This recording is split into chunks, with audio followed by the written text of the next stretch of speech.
Un des sujets qu'on préfère sur la chaîne, c'est l'évolution. Que ce soit notre passé ou le futur de l'humanité, on ne peut s'empêcher de se poser tout un tas de questions. Évidemment, quand on parle de notre futur, on est obligé de s'intéresser à Kardashev. Quelques révisions s'imposent, vous ne croyez pas? Imaginez qu'on puisse contrôler les tremblements de terre et les tsunamis pour produire de l'énergie. Ou peut-être même terraformer toutes les planètes du système solaire. Ce sont des choses qui pourraient se produire si l'humanité progressait dans le futur. Alors, comment faire pour en arriver là? Quels sont les autres progrès à venir? Et qu'est-ce qui nous fait croire qu'on atteindra ce niveau? Voici et si, et nous nous demandons ce qui se passerait si on devenait une civilisation de type 1. Les civilisations mondiales peuvent être classées dans ce que l'on appelle l'échelle de Kardashev. Cette échelle mesure la capacité d'une civilisation à utiliser toute l'énergie dont elle dispose et va de 1 à 3. Actuellement, l'humanité n'atteint même pas le premier échelon. En effet, on n'utilise pas toutes les formes d'énergie présentes sur Terre. On utilise le bois, le charbon et le pétrole, mais il y en a bien d'autres. Qu'est-ce qui changerait si l'humanité évoluait vers un autre type de civilisation? Être une civilisation de type 1 signifierait un contrôle total sur toutes les énergies de la Terre. Ça voudrait aussi dire adieu aux combustibles fossiles, puisqu'ils sont limités et non durables. À la place, on pourrait utiliser le vent, la lumière du soleil et l'eau pour répondre à nos besoins énergétiques. Et comme ces énergies sont très accessibles, vous n'auriez peut-être plus besoin de payer votre facture d'électricité. Une civilisation de type 1 utiliserait continuellement de l'énergie. Elle serait aussi essentielle que l'oxygène. On commencerait également à utiliser les catastrophes naturelles à notre avantage. Les tsunamis pourraient être utilisés pour produire de l'énergie et les tremblements de terre pour terraformer certaines parties du monde. Si on contrôlait totalement les sources d'énergie de notre planète, on pourrait aussi agir sur la météo. Si une région du monde souffrait de sécheresse, on serait en mesure de disperser des nuages de pluie au-dessus d'elle. L'humanité pourrait également dire adieu au réchauffement climatique, car on serait capable de ramener l'atmosphère à la neutralité carbone et de contrôler les températures de notre planète. On pourrait prédire où et quand des catastrophes naturelles vont se produire, et ainsi réduire le nombre de victimes. De plus, on pourrait vivre dans des endroits de la Terre dont on n'aurait même pas rêvé auparavant. Dans l'eau par exemple, mais aussi dans des climats qui n'étaient pas adaptés aux êtres humains.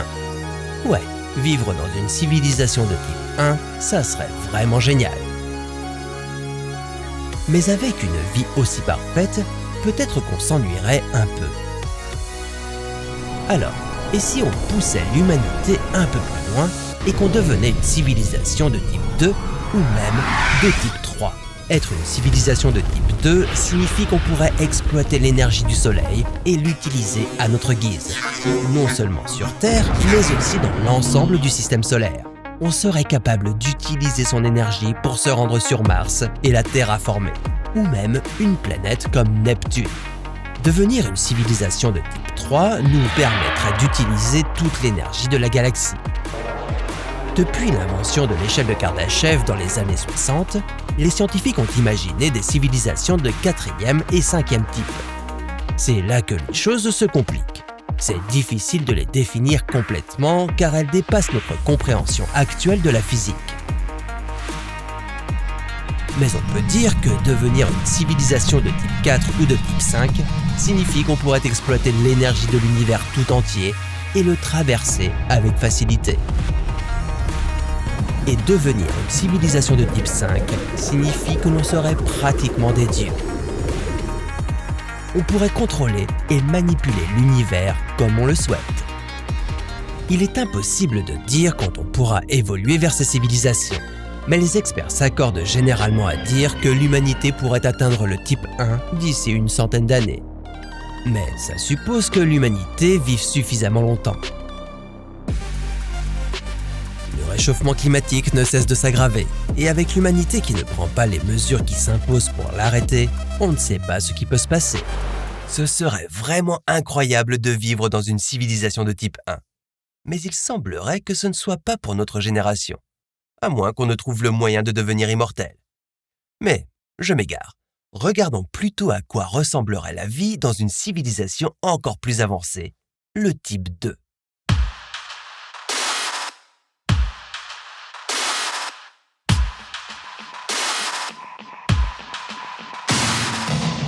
En matière d'énergie, nous avons encore beaucoup de chemin à parcourir avant que nos factures de services publics ne deviennent de l'histoire ancienne.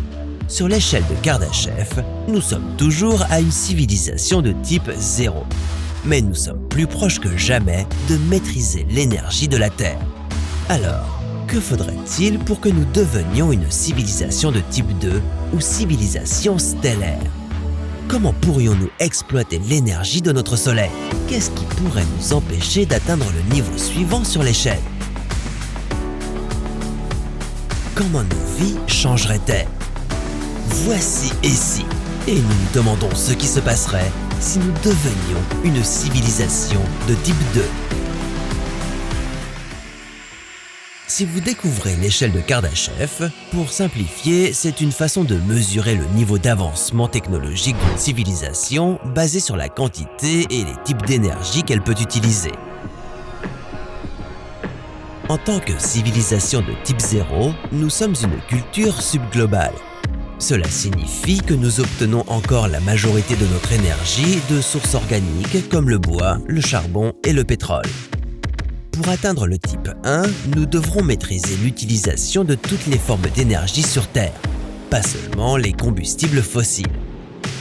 Avec de nombreuses avancées dans l'énergie solaire, éolienne, hydroélectrique et géothermique, nous y sommes presque. Pour obtenir une note de type 2 sur l'échelle, nous devrions être capables d'utiliser toute la puissance de notre Soleil. Alors, que pourrions-nous en faire ? Pour devenir une civilisation de type 2 ou civilisation stellaire, nous devrons construire un énorme essaim de satellites collecteurs d'énergie autour du Soleil, connu sous le nom d'essaim de Dyson. Vous pouvez en savoir plus à ce sujet dans une autre vidéo et si on construisait une sphère de Dyson autour du Soleil. Mais avant de commencer à construire, nous devrons améliorer beaucoup de choses ici sur Terre. Il existe de nombreux dangers potentiels pour l'humanité qui pourraient nous arrêter, y compris le changement climatique, la guerre, les pandémies et même les astéroïdes. En parlant d'astéroïdes, la NASA travaille dur sur le projet DART, ou test de redirection d'astéroïdes double.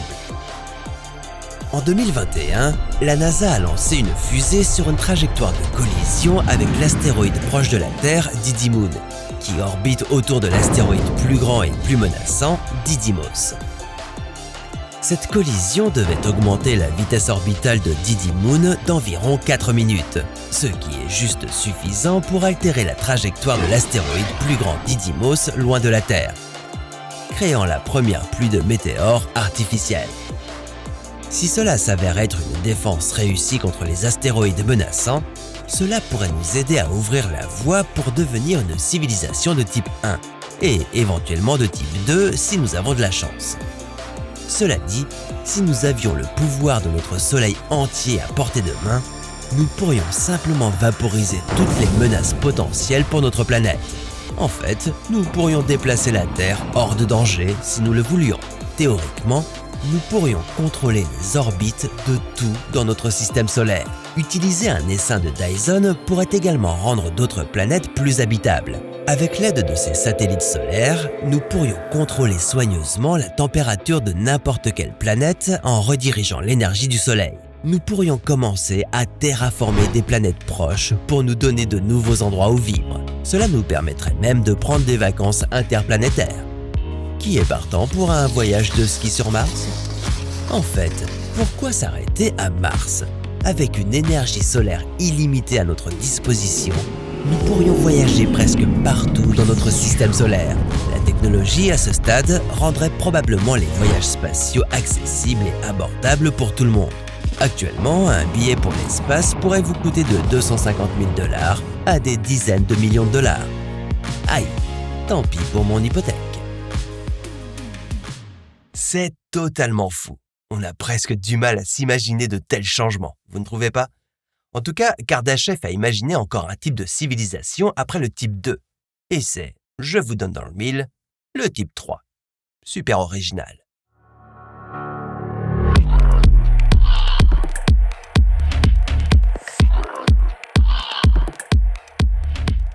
Imaginez que vous puissiez vivre éternellement, voyager n'importe où dans l'univers et exploiter suffisamment d'énergie pour créer des vortex.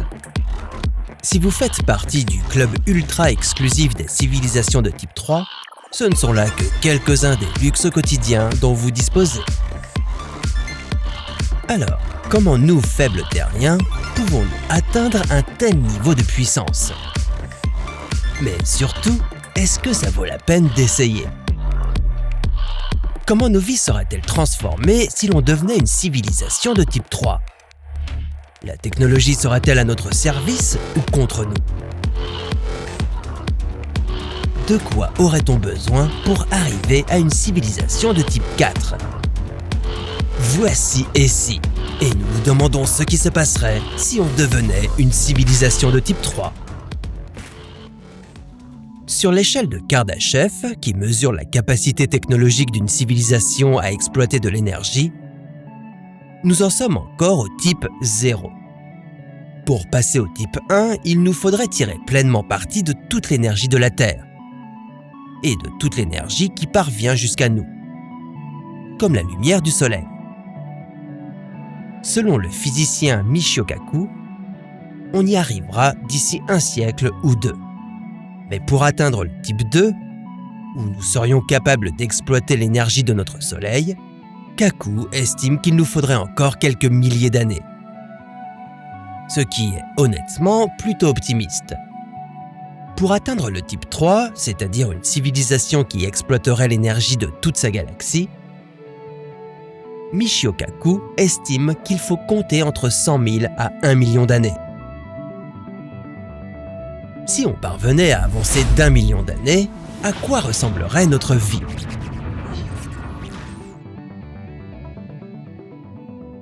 Avec la possibilité d'exploiter l'énergie quasi illimitée de n'importe quelle planète ou étoile à portée de vue, on pourrait vivre où bon nous semble.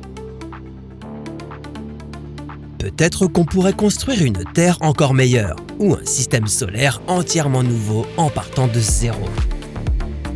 Vous cherchez une planète de plage tropicale? Elle est à vous. Ou bien une planète champignon? Ouais, bien sûr, on peut le faire. La Terre, Mars et toutes les autres planètes de notre système solaire ne seraient plus que des coquilles vides à ce stade.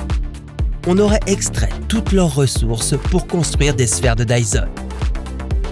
Non, je ne parle pas d'aspirateurs sophistiqués, mais de millions de satellites collecteurs d'énergie qui pourraient s'agglutiner autour d'une étoile et la transformer en une grande batterie.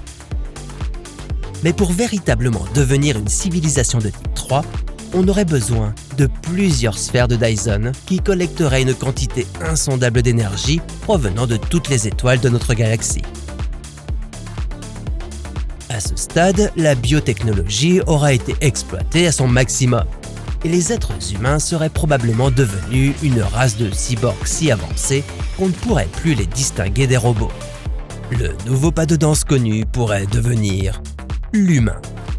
Au cours de la dernière décennie, nous avons déjà mis au point des implants d'électrodes qui permettent aux personnes amputées de contrôler des membres artificiels à l'aide de leur cerveau.